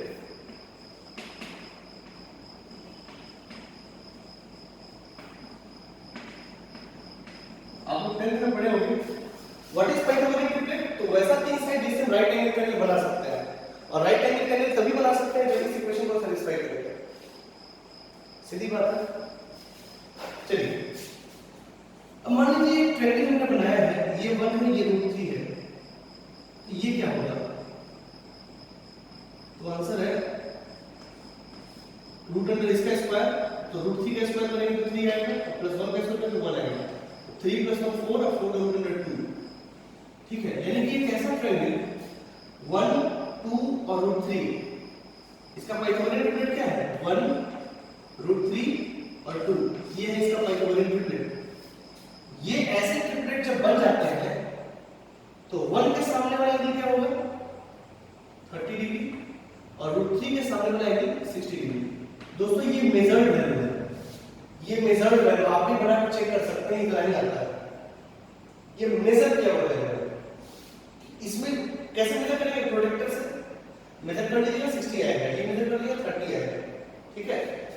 ये इस ट्रायंगल के लिए सारा कुछ डिफाइंड है यानी कि 0 30 और 60 सॉरी 30 और 60। अब देखिए अगर यहां ध्यान दें cos 30 क्या है बताओ तो cos 30 cos 30 के लिए बेस क्या होगा ये तो √3/2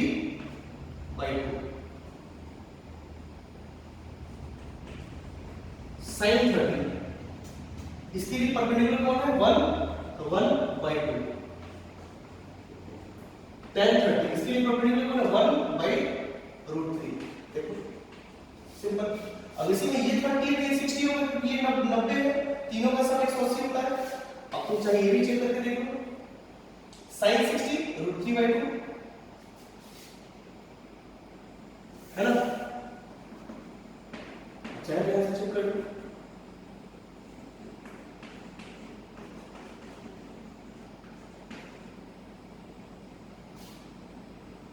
सॉरी tan 60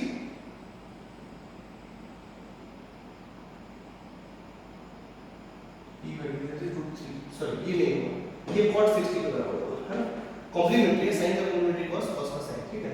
ये cot 60 और tan 60 देखा जाए तो क्या होगा tan 60 √3/1 ठीक है ना।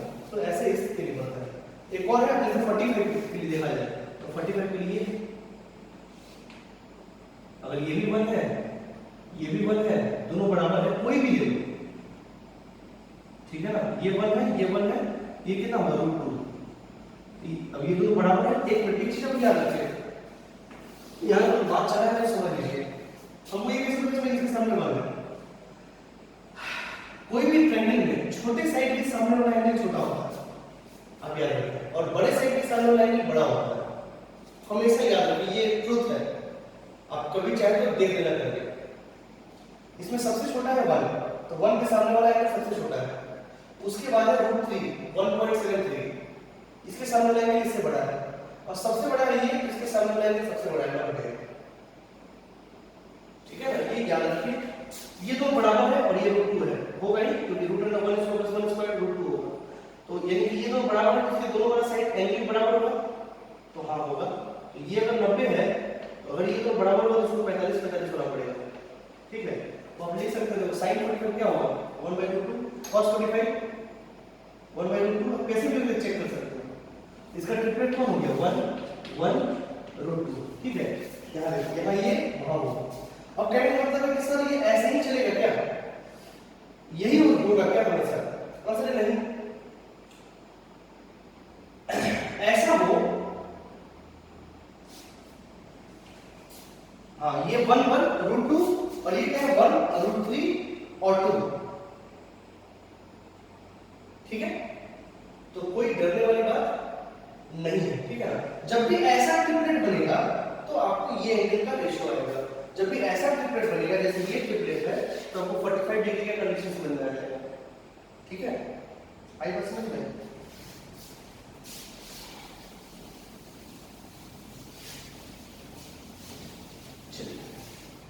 तो ये तो आपको 0 से लेकर 90 डिग्री तक जो आप पहले ही पढ़ चुके हैं, मैंने आपको बस रिवाइज कराया है यहाँ पे, बट हमको सिर्फ ये नहीं पढ़ना है, हमको आगे भी पढ़ना है।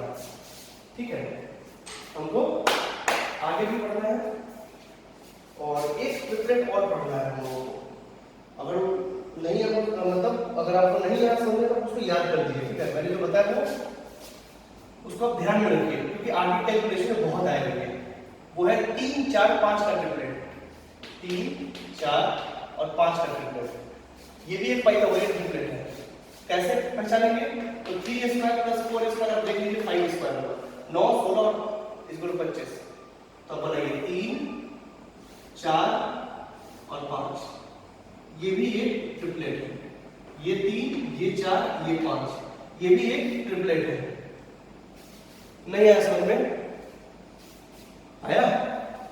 तो 3 4 5 एक ट्रिपलेट है। ठीक है ना, तो 3 के सामने वाला एंगल जो होता है ये मेजर किया गया है 37 डिग्री, और 4 के सामने वाला 53 डिग्री, और ये 90 डिग्री। ठीक है, इसका एंगल जो होता है वो 30 60 90 होता है, इसका 45 90 होता है, इसका होता है 37 53 और 90। याद रखिए, अब कौन 37 होगा कौन 53 होगा ये भी करना बहुत बड़ी बात नहीं है। अब 3 4 5 बना लीजिए, छोटे के सामने वाला एंगल छोटा होगा, सबसे छोटा है 37, 3 के सामने 37, 4 के सामने 53, 5 के सामने 90। इतना याद रखिए बस। अब देख लीजिए cos 53, अगर देखा जाए cos 53 के लिए बेस ये होगा परपेंडिकुलर, बेस होगा ये, दैट इज 3/5। sin 53 के लिए परपेंडिकुलर ये, दैट इज 4/5। tan 53 के लिए क्या होगा p/b, दैट इज 4/3। याद रखिए, अगर वही sin 57 की बात करें तो इसमें भी परपेंडिकुलर ये हो जाएगा, तो 3/5 cos 37 4/5 और tan 37 3/4। याद रखिएगा।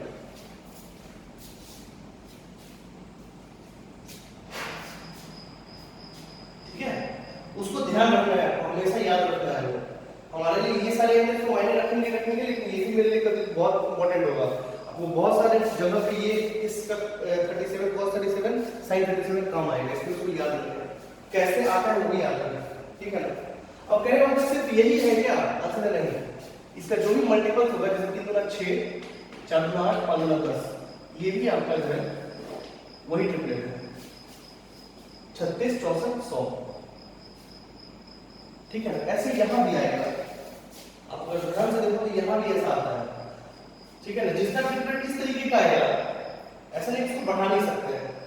अगर इसका अगला ट्रिपलेट जैसे क्या होगा, ये 2 और ये 2√3 दोगुना बढ़ाएगा।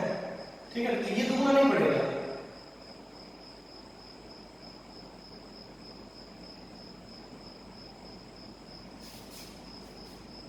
ठीक है, नहीं ठीक है, हाँ मतलब ये मतलब 2 2 2 गुना 4, आइए ये भी वही सेम है, अगर सेम टाइप से बढ़े 3√3 और 2 3 बढ़ाना 3√3 और 3 गुना 6, ठीक है। देखिए 3 दिया 9, 9 के 27 और 27 और 9 36, तो 36, ये सब है, ये सब एक ही चीज है, ठीक है ना, रेशियोज में चलते हैं। अब देखो इसके समझ में 2 से बढ़ा दी कॉमन रेशियो से, ठीक है ना, फिर भी ये ट्रिपलेट पर बात एंगल पे कहीं आएगा, ठीक है। जैसे यहाँ 45, इसमें तो हम कुछ और नहीं कर सकते, इसमें जैसे 1 1 और 2 है ना, और आ जाएंगे ऐसा कर दे 2 2 2 2, ये भी सेम चीज है, ये भी सेम चीज है, 3 3 3√2, ये सब सेम चीज है। ये और आ जाएगा इसमें 9 12 15, ये भी वही है,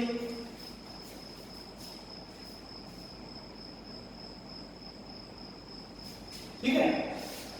तो ये सब रेशियोज में होने चाहिए, ठीक है ना, रेशियोज में अगर 1 1√2 है तो इसके हिसाब से जो भी रेशियो, एक में 4 मल्टीप्लाई कर दो 5 मल्टीप्लाई, सभी में कर दो 5 मल्टीप्लाई, ठीक है ना, तो वो सब का जो है रेशियो यही आएगा, ठीक है ना, और 45 डिग्री वाला यही आएगा, चाहे इनमें से कोई भी हो, चाहे इनमें से कोई भी हो 30 60 ही आएगा, ठीक है, चाहे इनमें से कोई भी हो तो 37 50 और 90 आएगा, इतना दोस्तों याद रखना, ठीक है। चलिए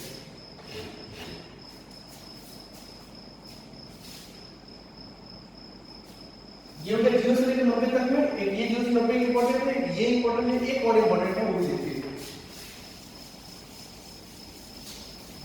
15 डिग्री 15 डिग्री सब आपको फिजिक्स में काम आएगा, ठीक है ना, तो वो भी देख लीजिए 15 डिग्री। अब 15 डिग्री कैसे निकालें, तो जुगाड़ से, ठीक है, ये चलेगा जुगाड़ पे, पूरा जुगाड़ पे।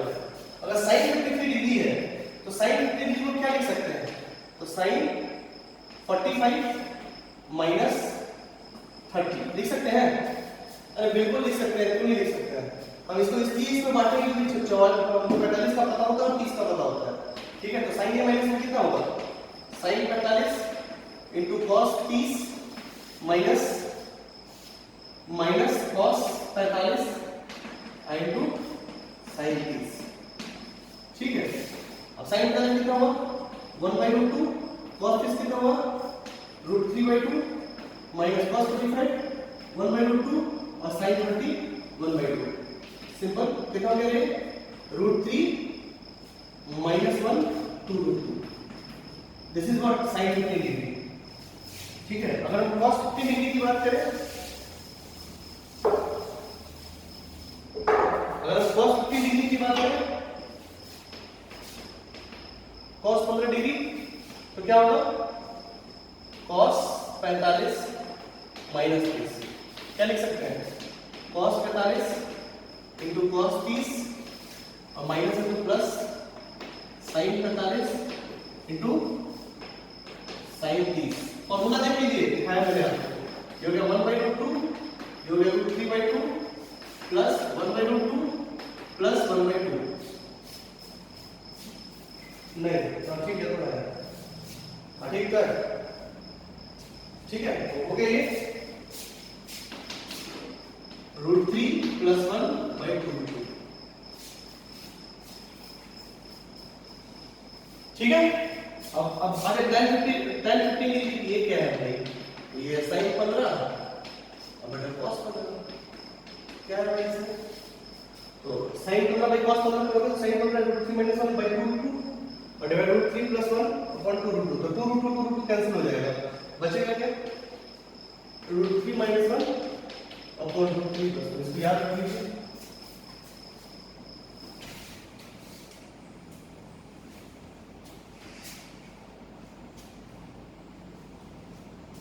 ठीक है। अब पूछा गया कि इसका ट्रिपलेट क्या है, देख लीजिए,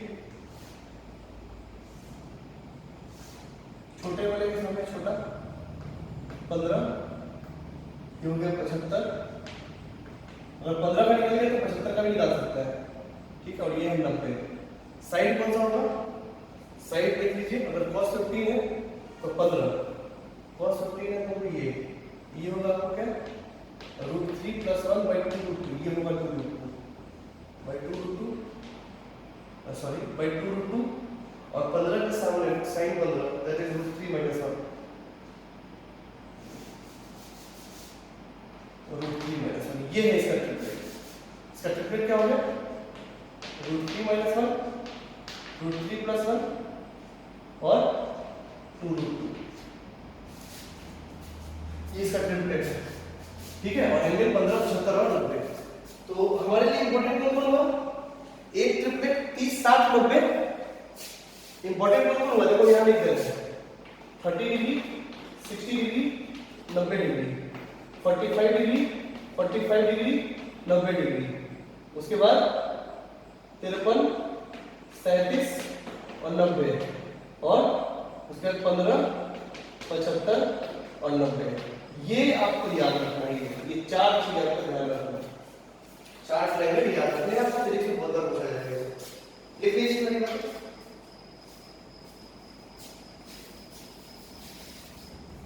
ठीक है। तो यहां तक रहने देते हैं, इस टाइप की हम नेक्स्ट वीडियो में बनाएंगे। अभी तक हम आपको 0 से लेकर 90 तक में जो भी प्राइम था वो सब हम आपको बता दिए हैं, लेकिन हमको 0 से 90 तक ही सिर्फ नहीं पढ़ना है, आगे भी बढ़ना है, ठीक है। तो उसके बारे में हम लोग नेक्स्ट क्लास में पढ़ेंगे। तब तक के लिए थैंक यू, अच्छे से पढ़िए सारी बातें।